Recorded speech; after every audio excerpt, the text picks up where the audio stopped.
Shanghai, China. Welcome to this edition of Q&A with the Coach. But first, I need to make sure that I'm actually online and going live and that you can hear what I'm saying. You can see what I'm putting out there. Let me just do a quick check here. Seems to be coming through on my end. Check here. Okay. I've got audio. So far, nobody's in the chat. That's fine. Wait. Deathborn is in the chat. Deathborn. That is one of those screen names that just screams death, and that you're born for it. And it's death being the antithesis of birth, birth being the antithesis of death. That's a lot, man. Martial Geeks is here. Sweet. Seamus Owen is here. Eric, I think it's Eric. There's an I after the E, so maybe it's Eric. Either way, says, yo, man. Yo, what's up, man? All right, welcome to this edition of Q&A with the Coach. Let's do some questions. I have a few questions before you write any in the chat that I'd like to answer, that I've been meaning to answer. I got this one today on Instagram. I don't check my Instagram messages as often as I probably should. This one is from Andre, who said, "Hi, I'm sorry for bothering you." How dare you bother me? No, I'm kidding. Andre said, "Hi, I'm sorry for bothering you. I'm an MMA fighter for 4 years, and I'm a big fan of your content. Thank you very much. Since I started training in this sport, for me, you are one of a kind of coaches that do the things right, and I agree with you in a lot of opinions that you're giving on your YouTube channel. I refer to a lot of different aspects of martial arts and other fighting things. Okay, cool, awesome, thanks. Now I have a question for you. A lot of self-defense instructors say that these martial arts techniques wouldn't work so good in a real fight because of the adrenaline that affects your way of thinking and makes you freeze or makes you not remember those details that you need to perform those techniques, and you are making them look like horrible things like swinging punches instead of throwing clean hooks. Do you agree with them? Okay, so basically, this is a question about, how can we put this? How you train versus how you perform. And self-defense instructors have been telling this fighter that he will not be able to fight in a fight because apparently he doesn't train to fight right, because he trains for the sport of fighting instead of for self-defense. Yeah, so we often hear that expression, fight or flight, and it is a little bit more complex than that, but not too much. Essentially, those are two of the main options, but one of the big ones is freezing.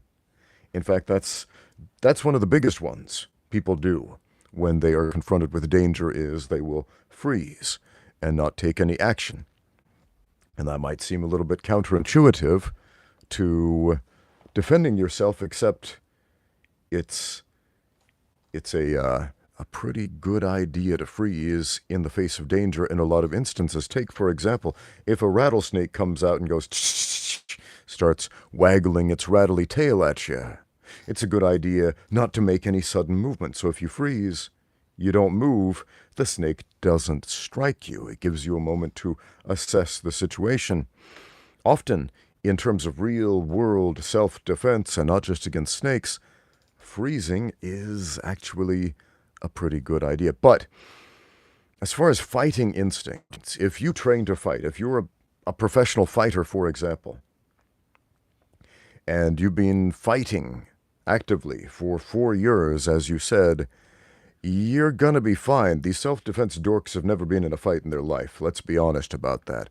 They are stepping out of their lane, speaking outside of their wheelbox, whatever metaphor you want to give there. But, dude, you've done the thing. Freezing generally happens when we haven't done the thing. I get a lot of comments from people saying, well, if I was in that situation, I would just do this and this and this. And no, people who say those things would just freeze, most likely. They wouldn't do anything, specifically because they've never been in that situation before. So, if you've been in the situation a bunch of times, you are going to fall to the level of your training and to the level of your experience. And if you're a fighter, and when you get in the cage, you throw sloppy swings instead of clean hooks, okay, that's what you're going to do when push comes to shove. If you're a fighter and under combat stress, you can throw nice clean hooks. That is what you are going to do when push comes to shove. We will go to the level of our experience.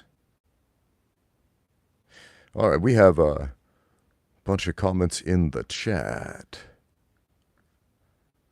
Deathborn. I'm going to take this question just because that screen name is just screaming out to me. Okay, Deathborn says, at what point should things make sense in BJJ? I started 2 months back, yet inconsistent, but always trying to be attentive to my coach's advice and drills. So far, I'm a wet fish out of water. It can take a long time before things really start to click and make sense, and before you're really able to take advantage of the way most jiu-jitsu classes are structured. And by that I mean, well, you know how most jiu-jitsu classes are structured. If you've been to more than one jiu-jitsu gym, generally speaking, they'll have some kind of a warm-up. They'll teach the technique of the day, they'll rep it out a bunch of times, and then they'll spar or roll or whatever you want to call that. And that's not the worst way to train, but is it the most optimal way to train? No, it's not. And yeah, man, you need to do a lot of what I call drills. And I know a lot, I would say most jiu-jitsu instructors, what they call drills are what I call sequences. A drill, it's like a 30-second go, a 10-second go, something like that. It's a live sparring situation, but it's got a very specific goal, a very specific start point, a very specific end point. A lot of people are calling them like jiu-jitsu-based games and that sort of thing. Basically, it's positional sparring. That can be extremely, extremely helpful, especially to new students. Because let's say your technique of the day, you're learning the arm bar, for example, and it's your first time ever putting your body through the motions of doing an arm bar. Okay, and you rep that out for 20 minutes, and then the coach says, all right, let's spar, let's go. And you hook them up and you start grappling. Are you going to do any arm bars that day? No, you're not. And under that particular teaching format, you're probably not going to hit any arm bars for months. Months. And that's a bit of a problem.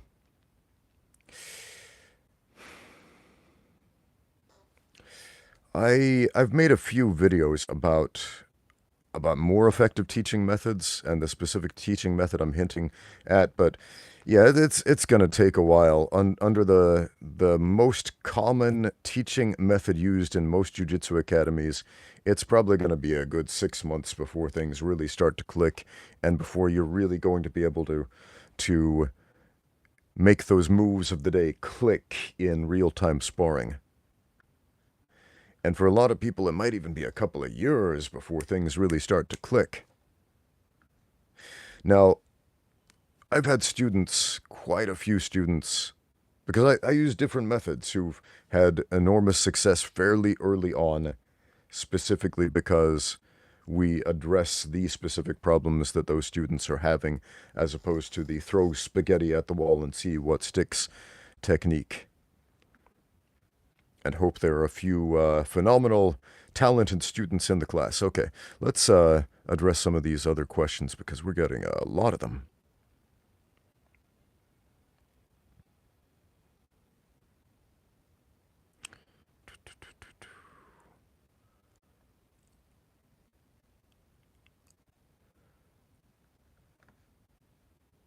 Okay, NKS432 wants to know about the Charlie Kirk shooting that happened in Utah. What are we coming to? We can have conversations, but this is sad. Yeah, it is sad, man.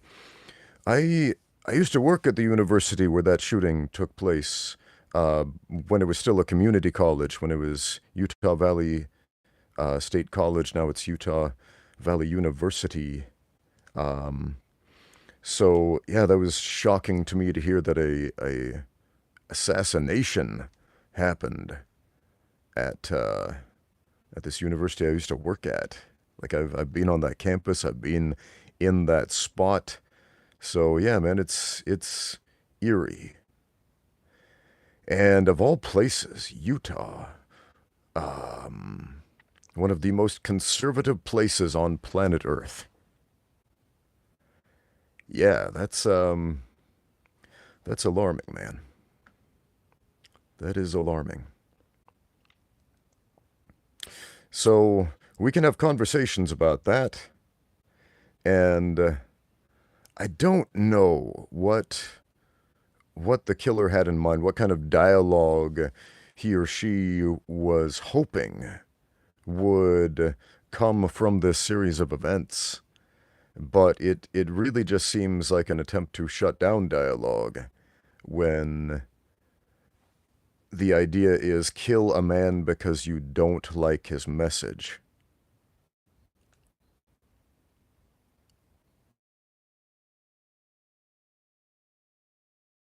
We're talking about that right now, and you folks are probably here to talk about getting out there and training. I did address that issue simply because of the personal experience in that particular location in Orem, Utah. I'm not from Utah. I grew up in Idaho.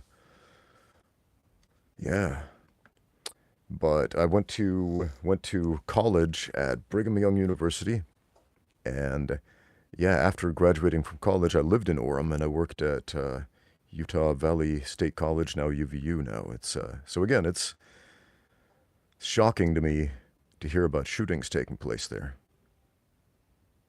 Sweet, we have a super chat from Martial Geeks who says, if I make another Star Trek themed Chi Bullshido fake martial arts takedown video, would you be open to collabing and reprising your role, but perhaps this time as an admiral on a viewing screen? Heck yes, dude, let's do it. Let's do a Star Trek themed Chi Bullshido fake martial arts takedown video. Yes. Email me the details. Let's get on this, man. Sounds awesome. I I have my own Star Trek uniforms, both Next Generation and original series. So let's make that happen. Sweet, I'm excited about that. Man, I've had some plans about making some more Star Trek themed videos myself. All right, what other questions do we have? What is the difference between a college and a university? Living in Europe, so I have no knowledge of the U.S. school system. Oh, I've never actually looked those words up in the dictionary, but generally speaking, in the U.S., if you say university, it sounds more prestigious than college. Both a college and a university in America can offer you a 4-year degree, but generally speaking, if your institution of higher learning has university at the end, it sounds more impressive than if it has college at the end. So a community college is generally cheaper, like a lot cheaper than a private university, for example. Sweet, we have a super chat from Kara Boru who says, if my job allows me to be one home and train MT for a whole week, and then a whole week at work with no access to my gym, how could I maximize it? Okay, I think uh, might be a typo right there. Okay, if your job allows you to be at home, I'm assuming, and train Muay Thai for a whole week, and then a whole week at work with no access to my gym, how could I maximize it? Okay, okay. All right, so you got one of those 1 week on, 1 week off type of jobs. Yeah, I had a job kind of like that, where it was like 4 days on, 4 days off. and mandatory overtime, like 16-hour shifts. So basically just time to work and sleep and go back to work for 4 days, and then 4 days off, then back to work. So 1 week off, 1 week on. How to maximize it. Ooh, man. Yeah. On your days off, man, do what you can. Now, I assume by MT you mean Muay Thai? Okay. So you can train Muay Thai for a whole week. You know, that's not the worst setup, actually. I think sometimes you need to take time off, not a lot of time, but time off once in a while to process things. I think most of the deep learning about martial arts that I experience personally comes right before I'm about to fall asleep at night, where I'm ruminating over a sparring session or a class I taught, or some difficult thing, something I was having trouble with on that particular day. Some guy I couldn't beat, some dude I couldn't tap out, some guy who kept tapping me with his glove any way he wanted to when we sparred, or countering my best move, things like that. I lie awake at night and I think about these things sometimes. And it's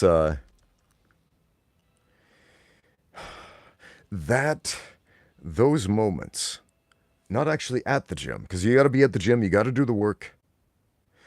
But on the off time when you process it, I think that is really where the real learning happens.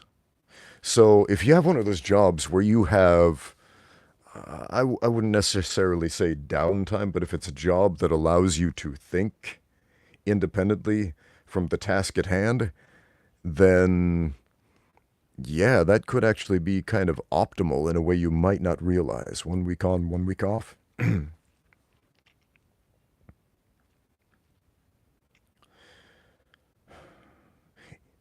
So don't beat yourself up because, oh, I can't do it every single day, because your opponents will beat you up plenty. So, yeah. Oh man, somebody is spamming the chat with the same post over and over and over again. Yeah, let's put that user on a timeout,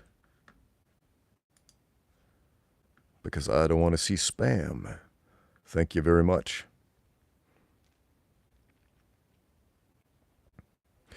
So, what else do we have here? Yeah, think very seriously about your training on your off days. And I think that's going to be tremendously helpful. Work really hard on your on days, and take time not only to recover physically, but to process it mentally while you're working.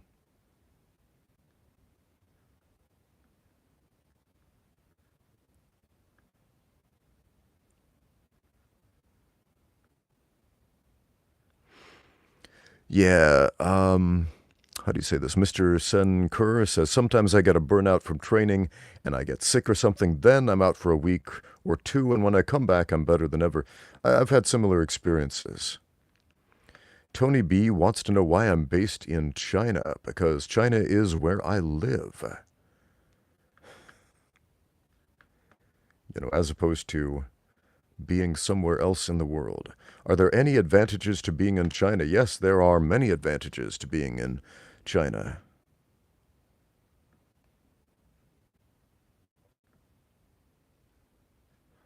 All right. You probably want some specifics.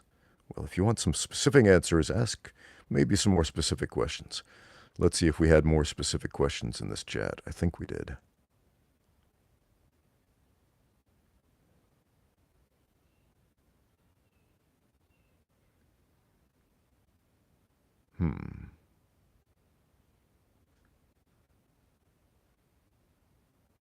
Okay, Joe Lowe says, if I train grappling in an actual MMA class as a non-competitor, am I a bad martial artist for not wanting to train jiu-jitsu in a jiu-jitsu class, specifically in the gi? Okay. I made a video about this. I had a very similar question. Somebody asked me, they said, hey, I just want to do grappling for the sport of MMA specifically because I'm an MMA fighter and my gym offers classes in the gi for jiu-jitsu, but I'm not going to do that because it's not really conducive to what I want to do. Am I missing out on anything? And I'm going to give you the same answer I gave him, which is you're missing out on mat time because the overwhelming majority of available mat time, of available grappling in the world right now is going to be jiu-jitsu classes in the gi. It's not that the gi is magical or the gi will make you better at grappling or the gi is going to benefit your jiu-jitsu for MMA in any way. It's that more mat time is objectively better than less mat time. And if you say no to every chance of grappling in the gi you have, you're going to cut your mat time down substantially. And so you're simply not going to grapple as much. Some people point out, hey, every one of these dudes who grapples in the gi is way better than these no-gi guys that I know who never put the gi on, with very few exceptions. Why is that? And the answer is usually the guys who grapple in the gi just have grappled more. They have more mat time, more experience. Thousands of hours more on the mat. So, yeah. If you have no gi grappling or MMA specific grappling that's filling up your schedule and you have no need for additional grappling experience or no room for additional grappling experience, fine. Skip all the gi classes that you want. Oh, we got another spammer. What is up with the spammers? What is the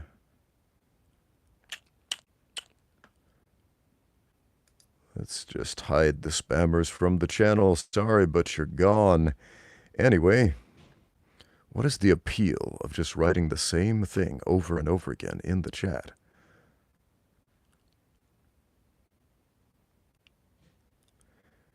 Yeah.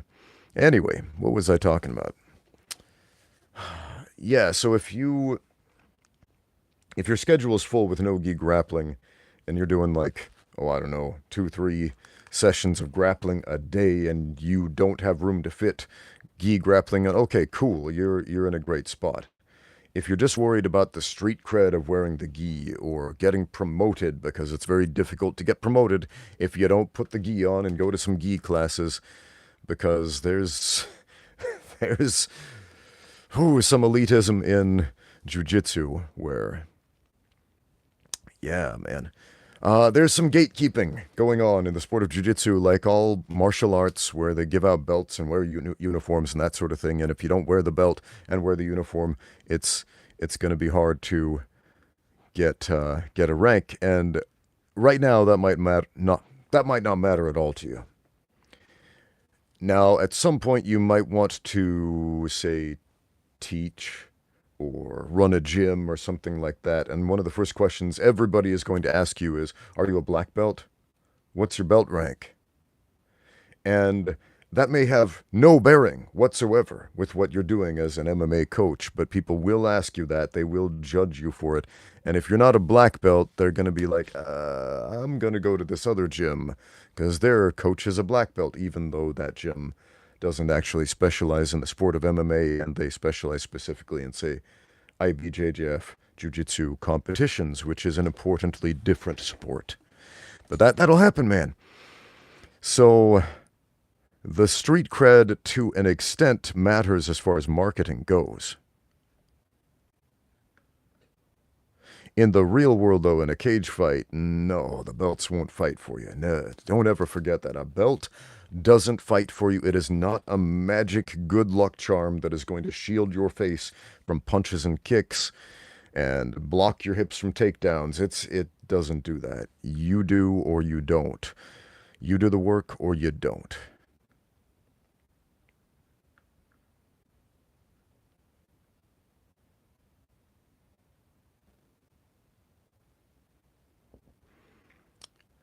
A lot of questions about my knee. So if you don't know, about 2 years ago, during the Ultimate Self-Defense Championship. A dude climbing on the ceiling fell on my head and busted up my knees and tore the ligaments in my knees. And it was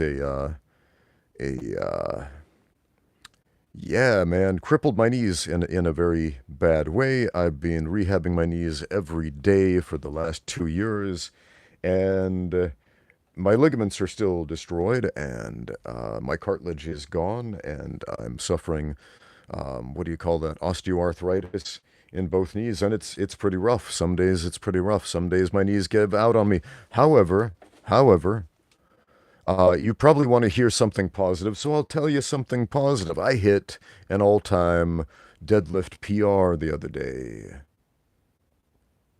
So, in one way, I'm crippled, and in another way, I'm stronger than I've ever been in my life at 47 years old. So that's kind of a cool feeling. It's like, screw you being crippled. I'm gonna do it on my terms.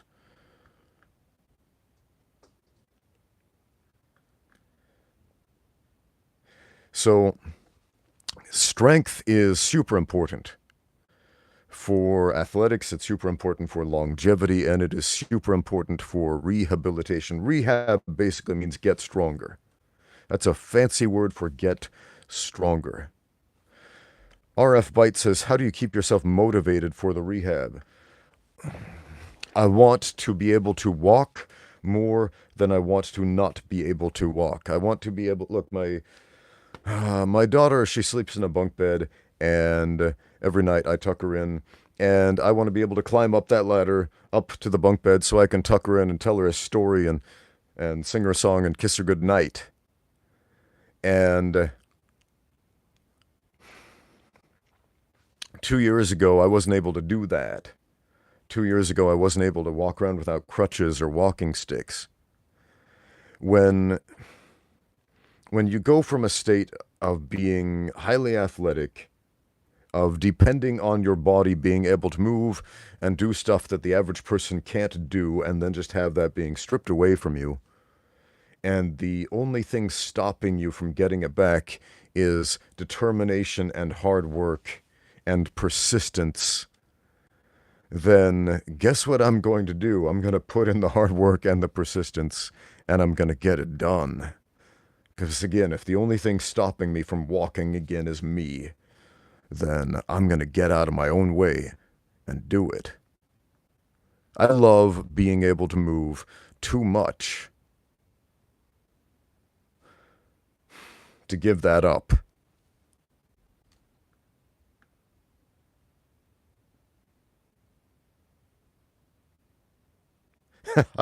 As Marshall Geek says, Batman-like willpower is all we need.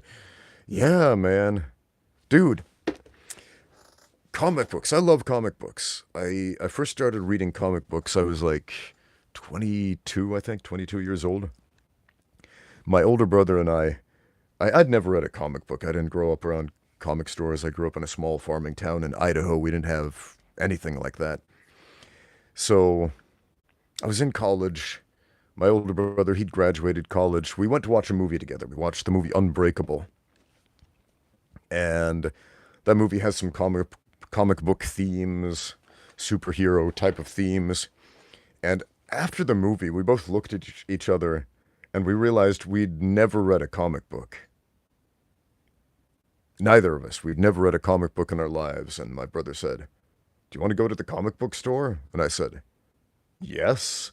So we went to a comic book store, and we'd never read comic books before, and I picked up an issue of Batman, and I'd never read an issue of Batman. He said, you pick one out, I'll pick one out, let's read them, and then we'll switch. So I pick up this issue of Batman, and comic books are serialized, meaning each comic book is an episode in an ongoing story arc. I didn't really understand that at the time, so I pick it up.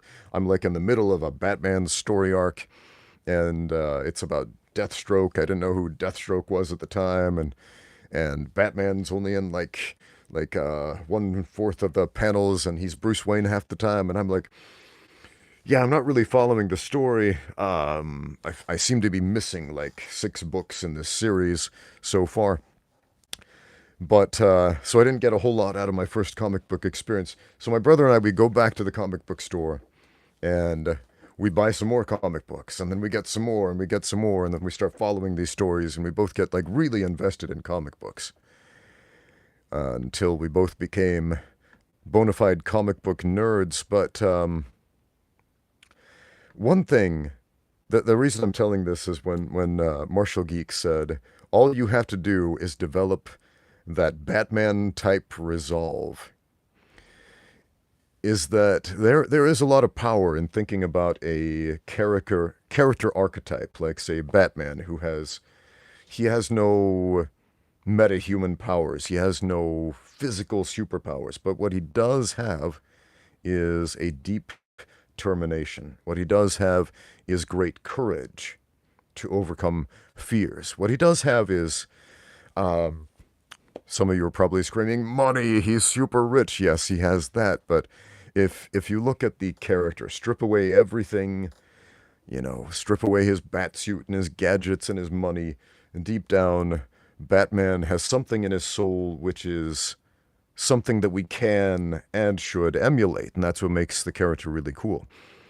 And if you look at any really good comic book character, they've got something like that. They've got something in their soul that anybody can and should emulate to become a better person, to overcome obstacles. I think that's why superheroes really resonate with us, the good ones anyway, not because they have these fantastical, magical powers that nobody could ever do in real life, as fun as that is. It is because of the human element and the very human obstacles that they have to overcome in their heart and in their soul. So, yeah, that's one thing I love about comic books.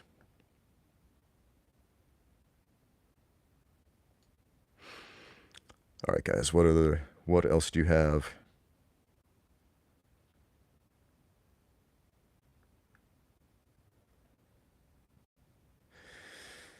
Any tips on calming the nervous system down after training so I can fall asleep? Okay. So you're having a hard time calming down before you fall asleep. I'm not exactly a sleep expert. I'm one of those people who I basically lie in bed for a couple of hours before I fall asleep and just like stare at the ceiling and think my thoughts. And it's just always been that way ever since I was a kid. I have days where I just lie awake in bed all night long without sleeping at all. And this is fairly normal for me and just always has been. So again, I don't have a lot of great tips on how to fall asleep quickly. There's a podcast I listen to, the Data Over Dogma podcast. It's about the scholarship of the Bible by a couple of guys named Dan. And the reason I'm bringing this up is because every time I listen to their audio podcast on iTunes, they have some sponsors. And one of the sponsors is this guy who claims to be a sleep expert. And he has this, I don't know what it is. It's like a podcast about falling asleep. And he's this dude with a British accent. And he has the weirdest voice I have ever heard. And he's like, listen to the sound of my voice. It will put you right to sleep. And it's the weirdest voice. I cannot imagine falling asleep to that voice. So I don't know how or if there are actual sleep experts who can help you fall asleep at night. But a couple of things I might recommend. You've just trained, and a lot of people train at night. Like a lot of classes are at 7 o'clock at night, 7:30 at night, and end like 9 o'clock at night. And then you get home, you eat something, you shower, it's time for bed, and you're still kind of hyped up from the class. The adrenaline's still kind of running from the sparring. You lie down in bed, and all you can think about is, what you did in class that day, kind of like what I was talking about. And I pointed that out as a positive thing. That's a learning opportunity. And again, that's where I learn some of the deepest, most important lessons about martial arts. But you just want to get to sleep because you got stuff to do the next day, right? Understandable.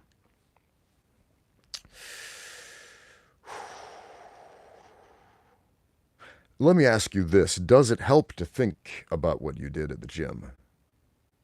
Because that's generally what I do until I fall asleep. But if that's keeping you up, that might be a problem. Andy says, any advice on exercising around a knee injury? I've been off the mat for a month now, told by the physio not to train until I can walk. You need to do everything you can to get stronger. So you spent some time off of training, and just sitting on the sidelines is not going to make you stronger.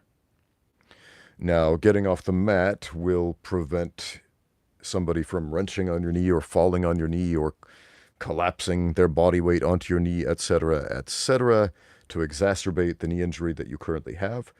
But you have to move to make yourself stronger. So do every leg exercise that strengthens the muscles around the knee that does not exacerbate the problem. I don't know the nature of your knee injury, so I'm not going to spell out specific knee injuries, but pay attention to your body, listen to your body, do every leg exercise that strengthens the muscles around your knee that doesn't make the injury worse. It is as simple as that. If you go to a physical therapist, they will give you a list of specific leg exercises to do that may or may not exacerbate the problem. I have had the experience of physical therapists recommending exercises that actually made it worse. So you got to listen to your body.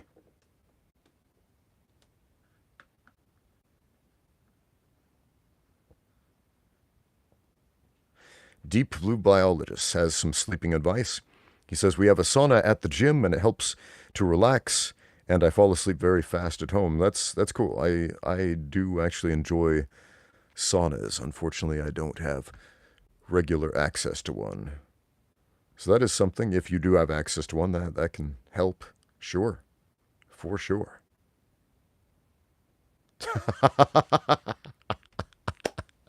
Martial Geek says, can we get a I am the knight Batman speech from you? Oh, man. What, let me see here.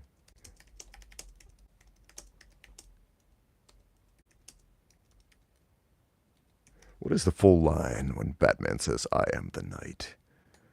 Okay. When does he say that? He says that in, like, one of the, like, the Arkham Batman games, doesn't he? Oh, yeah. Yeah. Yeah, he says that in Arkham Knight, I think he says, I am vengeance. I am the knight. I am Batman. This is a subtle nod to the fact that he is Batman. All right, you got your Batman right there. What other questions do we have?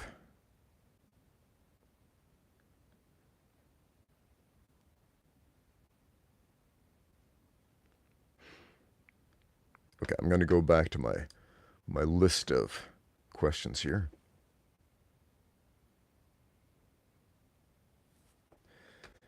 El Conquistador says, does China frown on you being a YouTuber? I've often wondered if you have to use a VPN as a workaround. Yes, I do have to use a VPN as a workaround because YouTube, just like most forms of Western social media and video sharing sites, is blocked in China. And it is blocked in China because they prefer to promote their own social media and video sharing sites in China over the Western alternatives. So if you want to use YouTube, Facebook, Instagram, all of that stuff, you have to use a VPN. It's pretty easy to get and use a VPN, but you're going to need one if you want to use YouTube in China.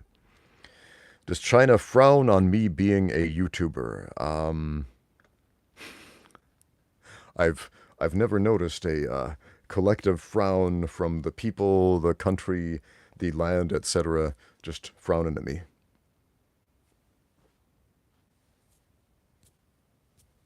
Shame on you, Ramsey Dewey, for being a YouTuber.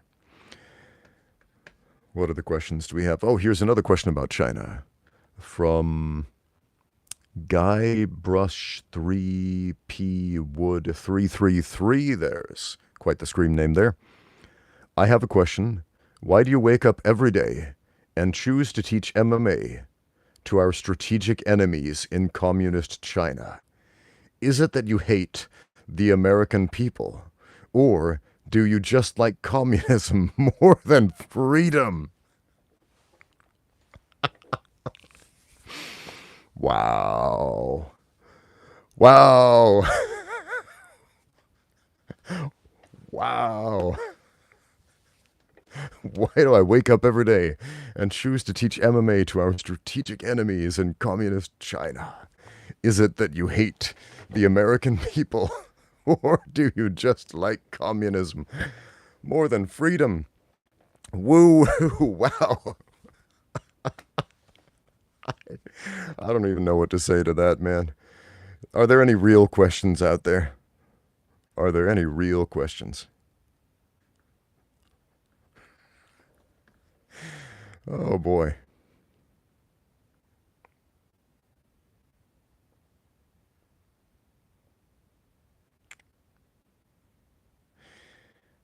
Whew. All right, we have a question from Jeffrey who says, Hi, Coach. I'm a 56-year-old former Hapkido black belt, second Dan, but I can't do the throw and roll stuff so much anymore as I have an internal defibrillator. Okay. Any recommendations for an art to stay active? Internal defibrillator. I didn't even know that was a thing. So I'm guessing you have some sort of heart condition. Um, you've got an internal cybernetic component that's keeping you alive. That's interesting. Wow. Recommendations for an art to stay active. Man.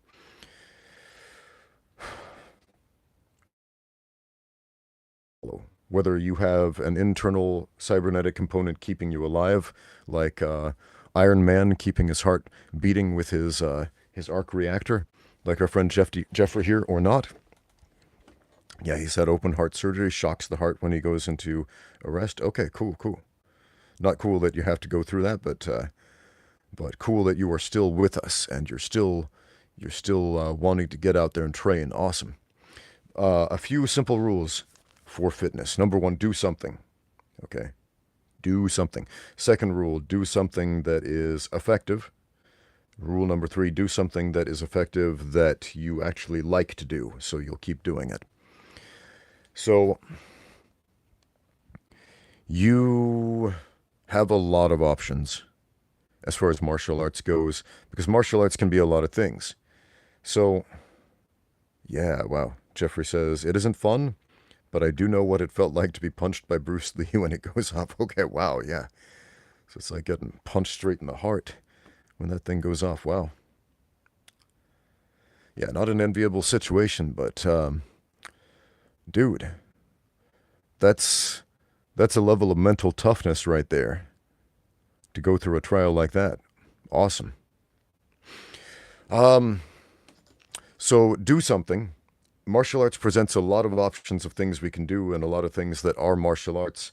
There are, for example, combat sports where we actually fight. And if you've had recent open heart surgery and you're being kept alive with a internal defibrillator, that's probably off the table, right? So, cool. So Jeffrey says, I still work out and lift every week, but it's not the same. Understandable. Yeah, you want to...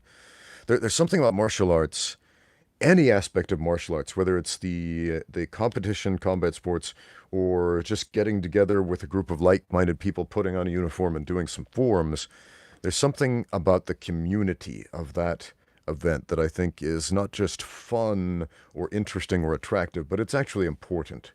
Everybody needs a community. And when you go and you work out by yourself, that's cool. I do that. I do that too.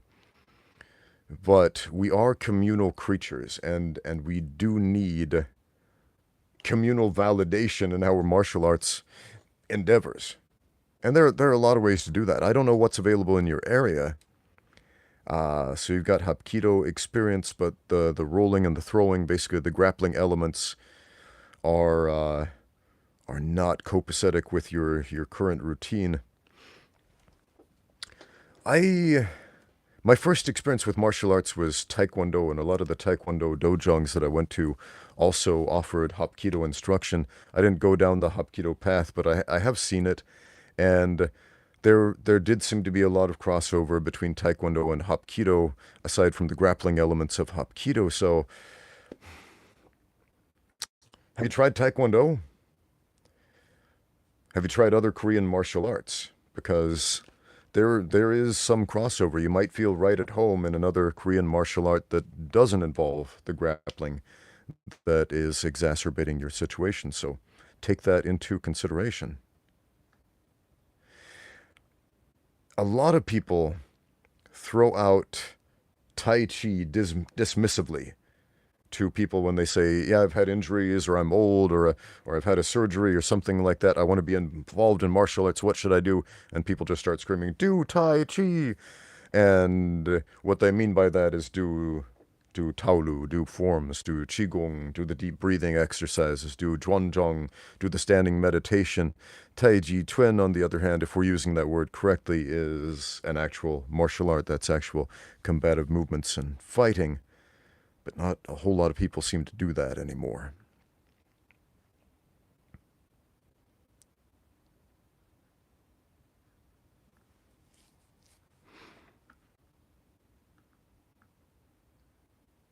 But yeah, there are a ton of ways to be involved in martial arts. Like there are a lot of things besides combat sports about martial arts that I really like.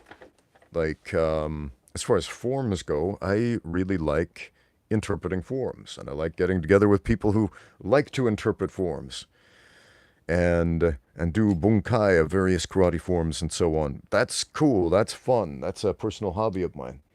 I like breaking stuff.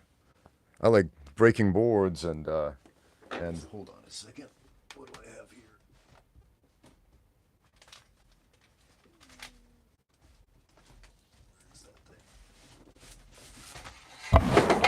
I just happen to have some right here. I like I like breaking stuff. Cloud of wood dust all over the place. That's fun. That's fun to me. So I really like watching like brick breaking competitions and board breaking demos and things like that. It's fun. Every time I see that stuff in a online, I know what the comments are going to say. I know there are going to be 10,000 comments saying that would never work in a real fight. Oh, these boards don't hit back, bricks don't hit back. Oh, those are fake. Those are fake boards. Those are fake bricks. Blah blah blah blah blah.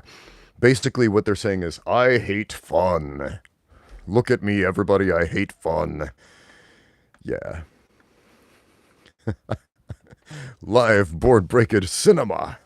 Thank you. I have more. Let's see. I remember one of the first, these are pretty thin boards, but still.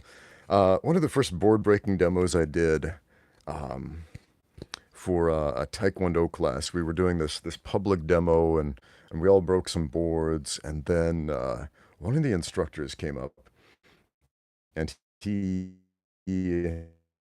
he picked up like one of the small pieces of the board that just broke, and you see the board broke against the grain right here. So if I have a big board right there, it's going to break against the grain. That's going to be the easy part. But then this dude did something weird. He held it like this, and then he broke it against the grain. I have no idea how he did that. It was one of the weirdest things, one of the most impressive breaks I ever saw, just breaking half a board against the grain. And that just kind of reinforced my belief back then about martial arts magic, but I saw it, it happened, it was a real thing, so call it what you will.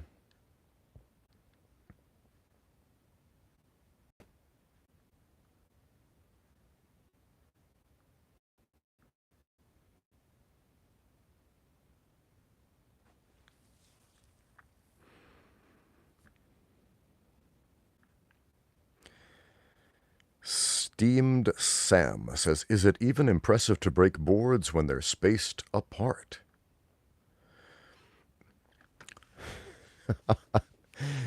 I assume you mean, is it difficult to do, as opposed to is it impressive? Because impressive is subjective. Difficulty is a little bit less subjective.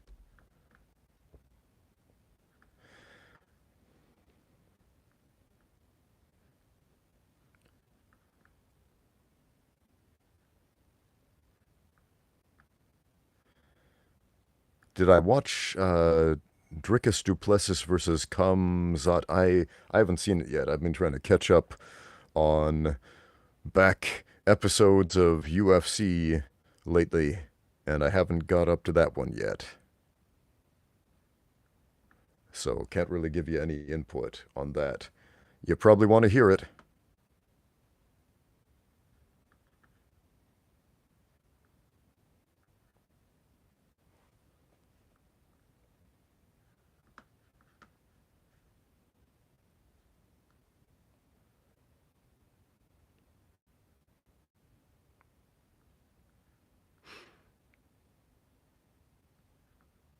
We have a lull in the conversation here.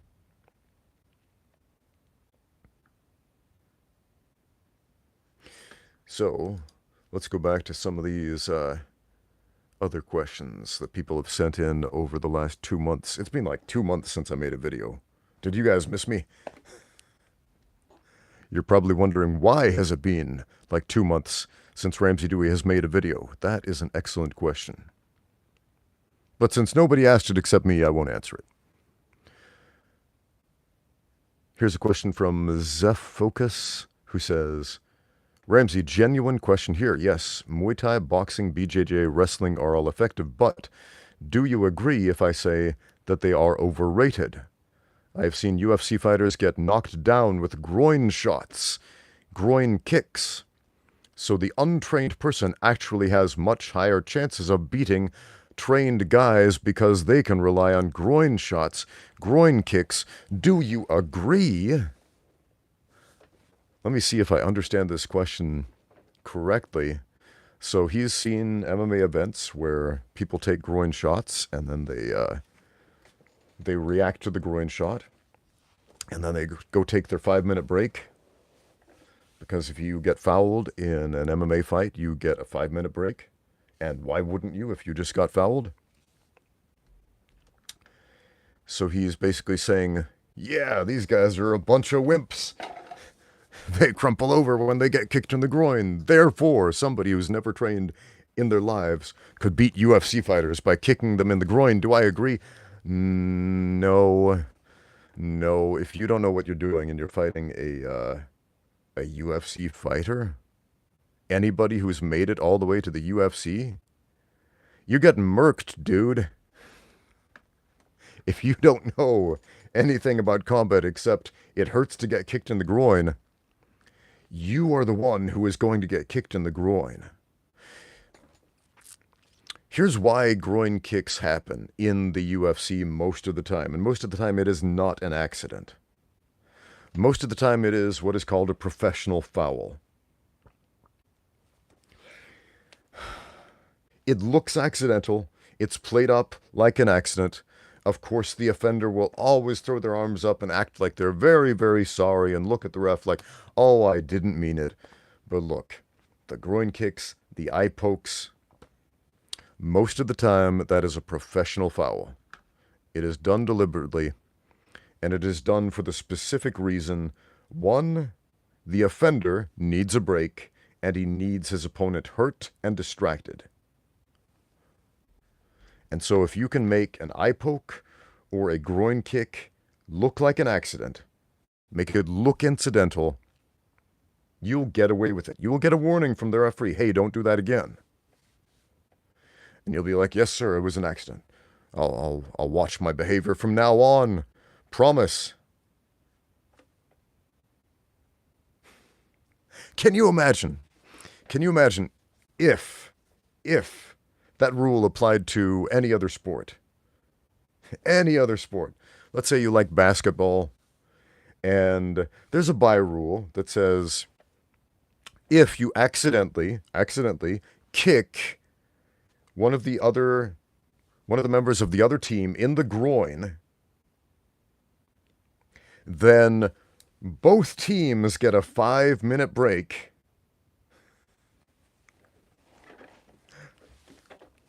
And there are no other consequences besides the referee saying, that's a warning, don't do that again. How many times would we see groin kicks in professional basketball?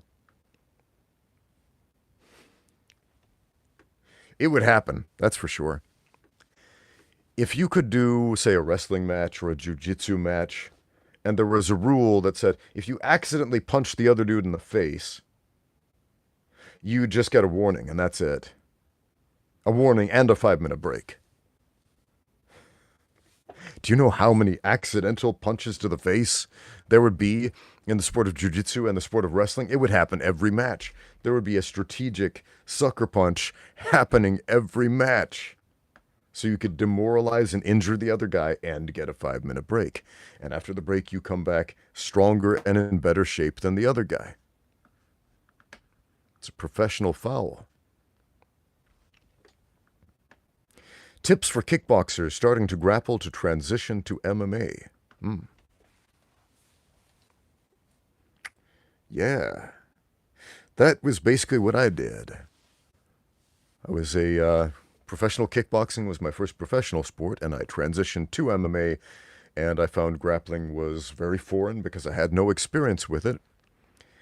And one of the most important things that I did to start with was logging my mat time.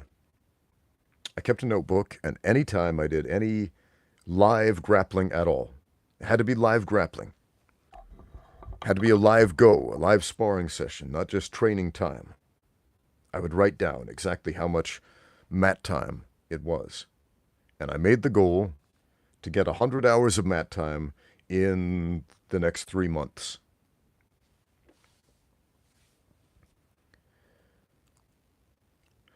So, is it late in China? It is 11:34 p.m. in China right now. So I would write down 5 minutes here, 10 minutes here, 1 hour here, 2 hours here, 30 minutes here, and so on, until it totaled up to 100 hours in 3 months. And that had the most significant change in my grappling ability. It was that point where I felt like grappling really started to click and it started to make sense, and I was able to start to combine my striking and my grappling together. I was able to start to mix my martial arts in a more seamless way. And then I made another goal, get another 100 hours of mat time in the next 3 months. So I don't know what kind of schedule you have. Maybe 100 hours in 3 months is too much. Maybe it's nothing. But give yourself a goal, a pretty lofty goal. But yeah, man, as Andy points out, 100 hours in 3 months, that's just over 4.25 hours of classes per week. If all of those classes are straight rolling and sparring. Now, I'm not just talking about classes. I'm not telling you to do what Derek Moneyberger said and get 3,000 hours of instructional classes with personal trainers. I'm talking about mat time, actual mat time. Okay? If it's instruction, doesn't count. If it's sequences or what a lot of people call drills, it doesn't count. It's got to be live mat time. That's the transformative part, especially when you start out. Okay, 4 to 5 open mats. There we go. There we go. So if you can go to 4 to 5 open mats a week, yeah, you'll get 100 hours in 3 months easy.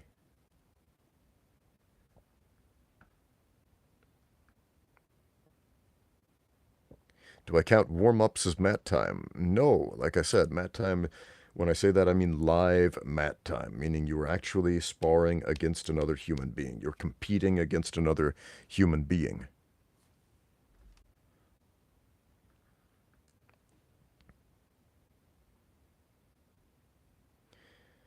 Is it difficult being a foreigner in China? I hear a lot of foreigners are leaving China now. No, it's not particularly difficult being a foreigner in China. And I haven't heard anything about a new exodus of foreigners from China.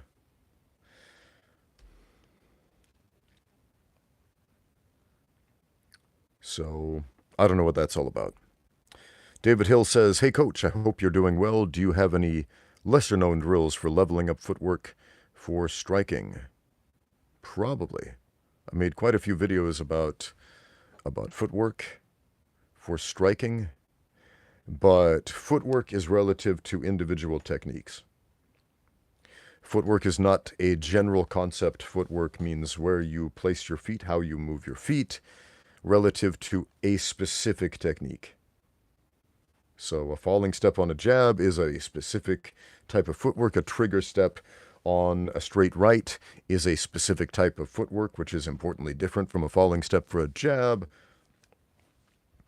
A slip step and a pivot for a check hook is a very different type of footwork from any of the previous, etc., etc. So if you look at any technique video, mine or anybody else's, where they're on their feet, if you watch the feet, what they're doing with the feet, judo is a great example of this. If you watch any judo technique, our eyes tend to gravitate toward the grips, what the hands are doing, what the upper body is doing, since the attacks in judo are generally upper body attacks. But watch the feet, because that is the really important part that is going to determine everything else, whether or not that throw works. So, dude, watch the feet on any technique video. Watch the feet on any technique you're trying to emulate to learn about the footwork. Again, it's not a magic catch-all, cover-all generalist term for everything. I know a lot of people seem to think it is. A lot of people say footwork, and they assume it means bouncing up and down. No, that's not footwork.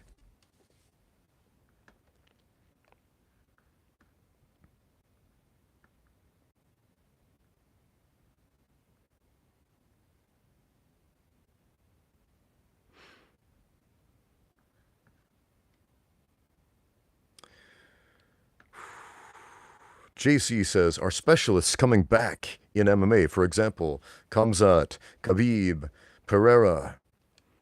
Are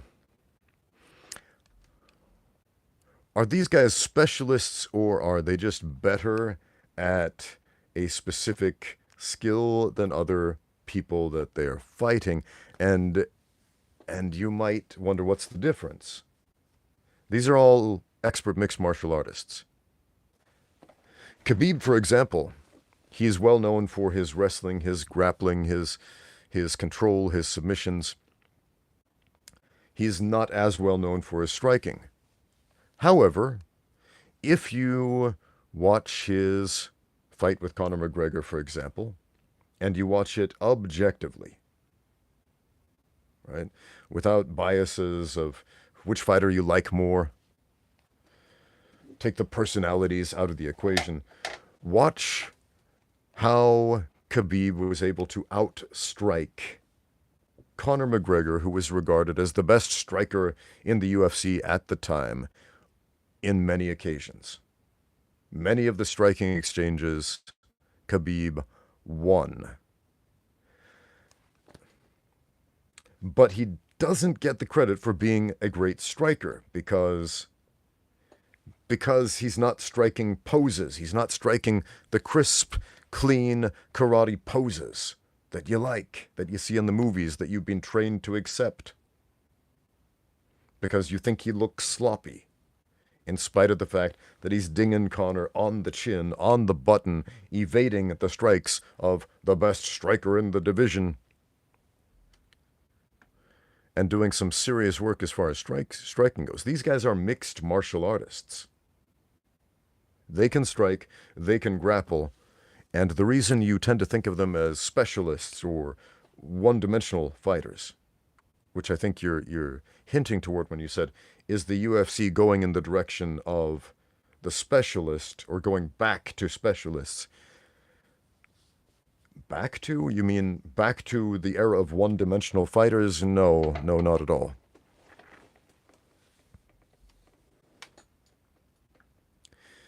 Yeah, everybody in the UFC right now is a mixed martial artist. Yeah, they have their strengths and their weaknesses, but nobody is a one-dimensional fighter who gets in the UFC.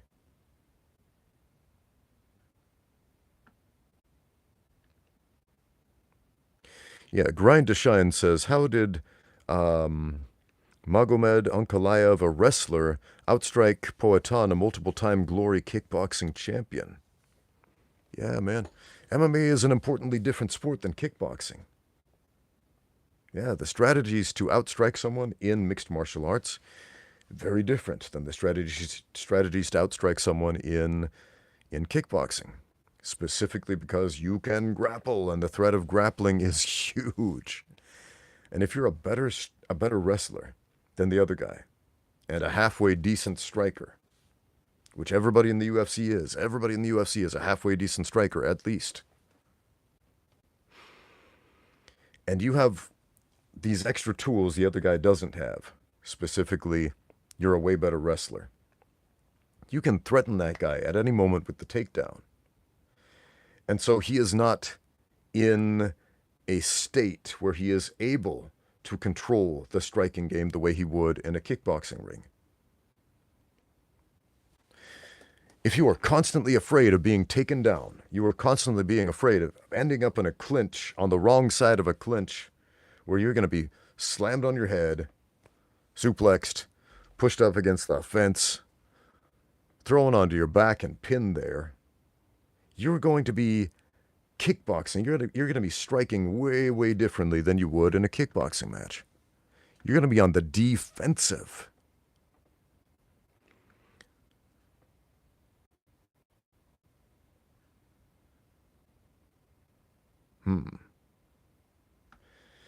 Andrew Ken Zero says, in sparring, how do you recover more quickly if you get hit with a heavy strike? Ooh. There are a couple of things you can do to at least give yourself the illusion of recovery, to make yourself feel more steady. But let me just amend this statement by saying this isn't going to undo brain damage. You shouldn't be sparring with heavy strikes anyway. Just don't do hard sparring. It's dumb. It's unsustainable, is what it is. Save the heavy striking for actual fights. But if you get hit with a heavy strike in a fight, depending on where that strike hits, it's going to have a different effect on you. If you get hit in the temple, for example, you might get the sensation of a loss of equilibrium, a sense of spinning. If you get hit like right here, you might get that sense as well. Like it's difficult to stay standing up. So we talked before about having that spring in your step. You ever get dizzy, like really dizzy? Try it right now. Spin around really fast. Spin around until you get dizzy. And then hop up and down like this. And do that for about 10 seconds. And then you might notice it's going to settle your equilibrium. So keeping that spring in your step, bouncing a little bit, actually can help you if you lose your equilibrium when you get hit. That's one of the most difficult things from getting hit, at least in the head, is maintaining equilibrium. As far as body shots or leg kicks, on the other hand, goes, yeah, that's not going to help you.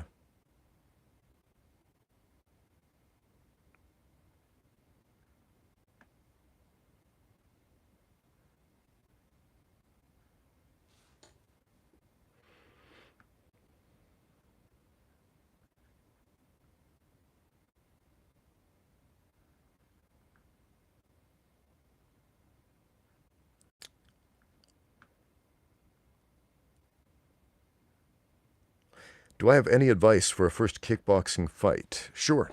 Hit the other guy one more time than he hits you on every single exchange. That sounds pretty simple, but and it is pretty simple, but yeah, If your opponent hits you once, hit him twice. If he hits you twice, hit him 3 times. Hit him one more time than he hits you every time. Land more strikes on your opponent than he lands on you, and you are probably going to win that fight. I can say a lot of things about breathe and stay calm or whatever, but you're not going to be calm. You're probably not going to breathe right. And everybody forgets to breathe in their first kickboxing fight, but try. Try when you punch and kick, pa, pa, pa. Exhale a little. But hit him one more time than he hits you on every exchange. Don't accept any striking exchange where you don't hit him back one more time than he hits you. And as far as like first striking matches, boxing or kickboxing at the amateur level, that's going to win you a lot of fights.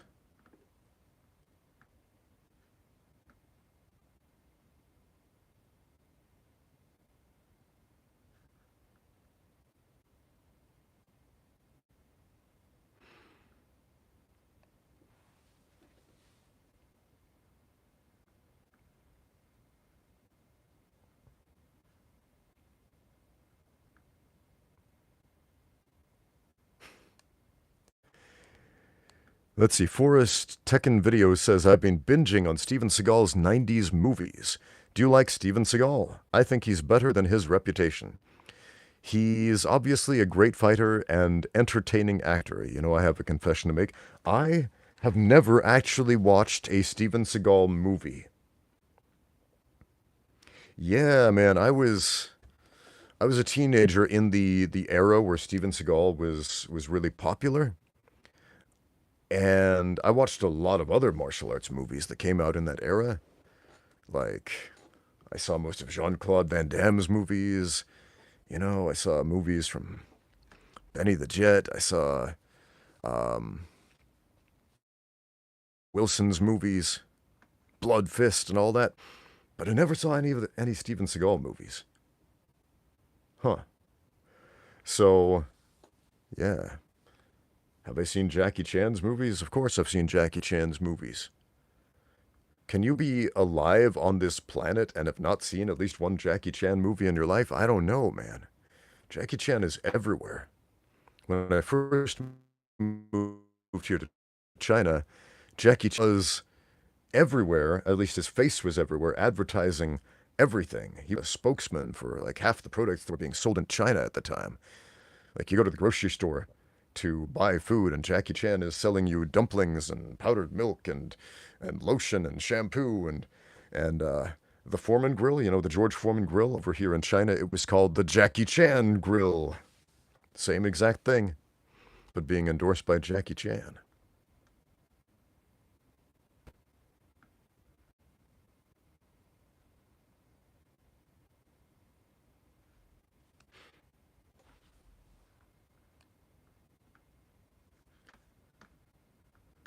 Let's see here.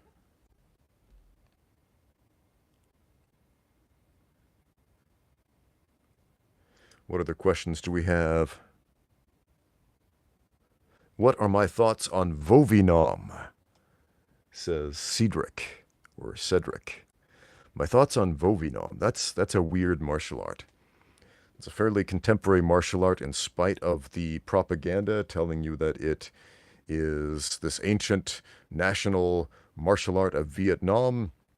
It's a fairly modern martial art, came about in the 2000s, from what I understand, and the founder of Vovinam was a big fan of professional wrestling, American professional wrestling, which is why the big main move that they like to showcase is the Huracan Rana, the flying spinning scissor takedown.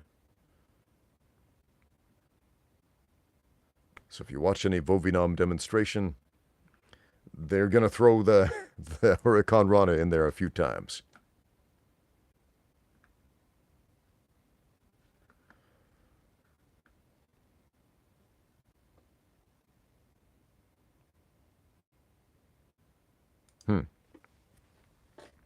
Here's an interesting question. Svetan Petrov says, fighting looks easy, however, I know firsthand that it is not. So I will try to generalize my question. Why do so many activities look so easy from the outside? Okay. Look at your hand. Move your hand. Close your fist. Open, close, open, close, open. Raise your index finger. Raise 2 fingers. Raise 3 fingers. Raise 4 fingers. Raise all of them. Right? If your hand isn't paralyzed, you haven't suffered from a stroke, that's pretty easy, right? Generally, we just think on our body does stuff, and we just assume that's normal, that's obvious, right? I've got complete control of my body, so we think, until we are tasked with doing some difficult athletic thing. There's this dude I saw on Instagram. I don't know his name, but his videos keep popping up every time I look on the Instagram platform. And he's got a really fit-looking physique. He's got chiseled abs. He's got big arms, big legs, big, strong-looking guy. And his whole thing, and he's got a pretty popular channel, but his whole thing is he looks at videos of people doing difficult physical activities, like gymnastic activities or balancing activities or just different types of lifts that are quite difficult to do that he's never tried before. And he's like, well, I'm a big, strong guy. Let me try that. And he tries it, and it's very difficult or impossible for him to do because he's never done it before, in spite of the fact that he looks super athletic. And people are very amused by this. Look, the big, strong guy can't do the thing. Why not? And the simple answer is he's never tried it before. And these are all activities that require specificity. Why do so many activities look so easy from the outside? Because, again, we just assume we have complete control. And then we are met with the sobering reality that we don't. More specifically, that we lack the specificity for the activity. Go back to the hand. Again, opening and closing, wiggling the fingers. That's easy. Okay, cool. Now, play a complex piano concerto. Maybe a couple of you can, but I'm guessing most of you are not concert pianists. So most of you would have extreme difficulty doing that thing, which technically isn't that different than just wiggling your fingers around really fast. But it's going to sound way different when you do these random finger wiggles on the keyboard as opposed to playing the complex piano concerto.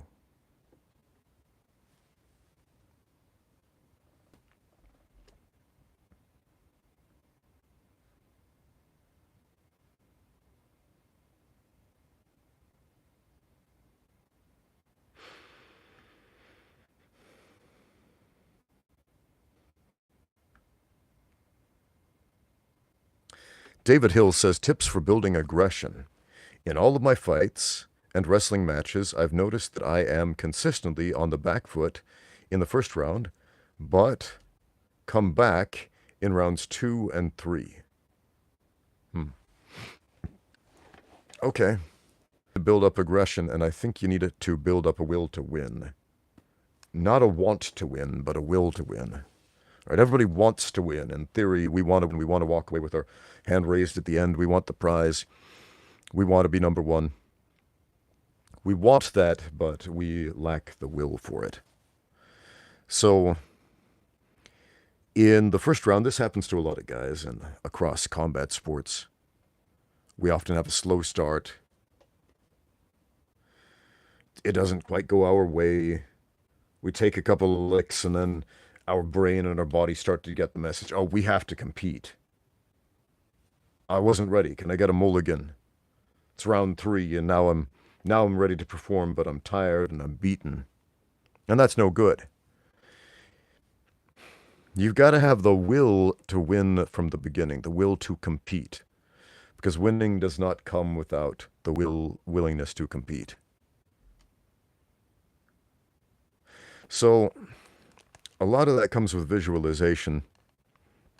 You mentioned you feel like you're on the back foot, feeling defensive, because maybe you doubt yourself, because you've never seen yourself succeed the way that you want to succeed, and we're only able to see what we've already experienced. We can imagine all kinds of things. We can imagine many scenarios that we've seen other people do or talk about.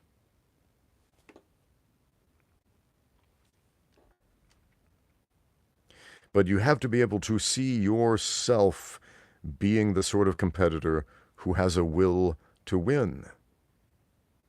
You've mentioned exactly what's wrong. You're fighting defensive. You have your foot on the back foot, the weight on the back foot, waiting for the other guy to get the advantage, essentially. And the will to win doesn't kick in until later. When your body starts to get the message, this is real, this is happening. Well, guess what? As soon as you step on the mat, it's already happening. Accept that. Look, man, you're going to get into a fight. Whether we call that fight a wrestling match or a boxing match or an MMA fight or a jiu-jitsu tournament, you're going to get into a fight. Just understand that serious injury or death is part of the game. And get willing to die, man. Because you're going to. You're going to. It will happen. Probably not in that wrestling match. Probably not in that cage fight. Probably not in the boxing ring. It could, but probably not. Hopefully it'll happen many years from now, when you got everything in life settled, everything you've wanted to do done, etc., surrounded by loved ones, hopefully. But it will happen. So accept that, my friend. And when you can accept that, it's going to be a lot easier to put your weight on the front foot and get ready to scrap from the bell.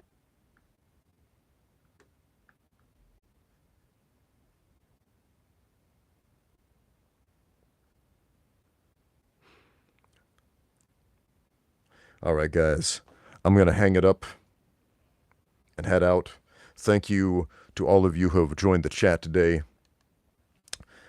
I appreciate it a lot. Thanks to everybody who sent in super chats. That's always appreciated. And thanks for reminding me that I still have a reason to upload more videos, because you guys have some important questions that might need some answers. Thanks for watching. Now get out there and train.